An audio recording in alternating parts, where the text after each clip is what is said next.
ദൈവനാമത്തിന് മഹത്വം ഉണ്ടാകട്ടെ. എനിക്ക് I don't know what to say. I don't have anything prepared. While I was growing up, I watched my grandmother go around the world and preach. ഞാൻ എപ്പോഴും അപ്പനും അമ്മയോട് ചോദിക്കുക, അപ്പമ്മ എവിടെയാ? And they'll be like, മീറ്റിങ്ങിന് പോയിക്കുക. She's in UK, US, Canada. She's spreading the love of God. പിന്നെ whenever I go near her, whenever I meet her, she would only ask one thing of me. And she would say, Sneha, have an intimate relationship with the Lord. Have an intimate relationship with the Holy Spirit. Only while I was growing up, I knew what she really meant by that. She was one of the most strongest, bravest person I know.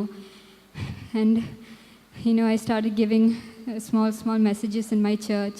I was hesitant in the beginning, but my pastor auntie came up to me and she's like, Minnie, Anna Kandathil kochumolalle, ingane prasingikkanam.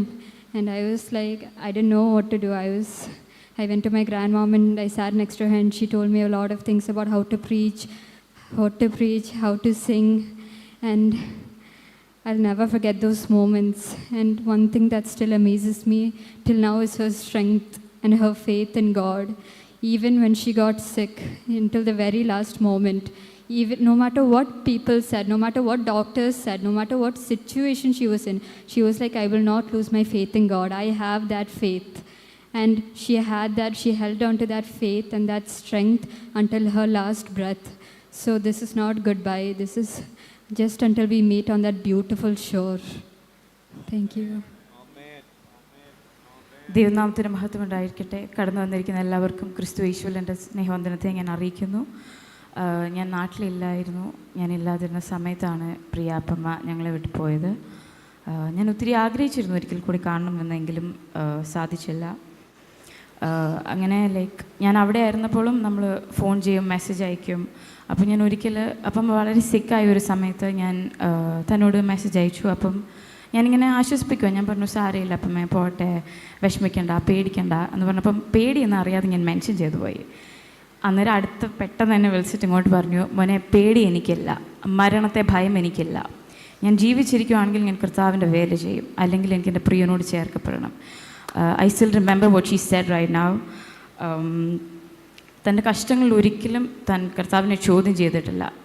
ഞാൻ ഒരു വട്ടം ചിന്തിച്ചിട്ടുണ്ട്, എന്നാലും എന്താ ഇങ്ങനെയൊക്കെയെന്ന്. എന്നാലും തൻ്റെ കഷ്ടങ്ങളിൽ ശാരീരികമായി മാനസികമായി കീമോ എടുത്ത് കഴിഞ്ഞ് വായിലെ തൊലിയൊക്കെ പോയി വളരെ വളരെ ഫിസിക്കലി സഫർ ചെയ്യുമ്പോഴും അപ്പം ഒരിക്കൽ പോലും കർത്താവിൻ്റെ ഹിതത്തെ ചോദ്യം ചെയ്തിട്ടില്ല. അല്ലെങ്കിൽ എന്തുകൊണ്ട് എനിക്കിങ്ങനെ സംഭവിച്ചു, അല്ലെങ്കിൽ ഒരിക്കലും she never Z anything negative from her mouth. She always told us, നമ്മളാണെങ്കിൽ പോലും ഒരിക്കലും നെഗറ്റീവായിട്ടൊന്നും സംസാരിക്കില്ല. എന്താണെങ്കിലും കർത്താവിൻ്റെ ഹിതമാണെന്ന് അറിഞ്ഞ് അത് ആക്സെപ്റ്റ് ചെയ്യാൻ നമ്മളെപ്പോഴും പഠിപ്പിച്ചിരുന്നു.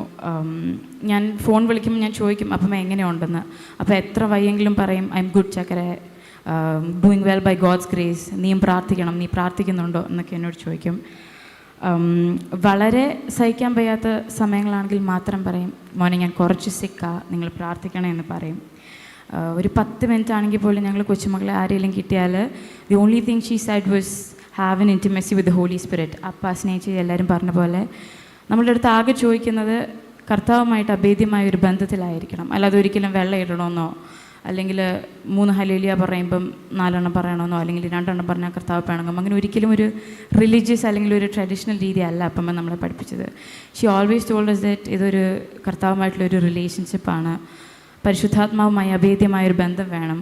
അപ്പമ്മയുടെ സമയം കഴിഞ്ഞാൽ പോലും till the day I die ഞാനത് ഓർത്തിരിക്കണമെന്ന് തന്നെ എപ്പോഴും പറഞ്ഞിരുന്നു.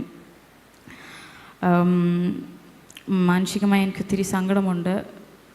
പക്ഷേ എങ്കിലും I am sure that I'll see her on the other side. സ്തോത്രം.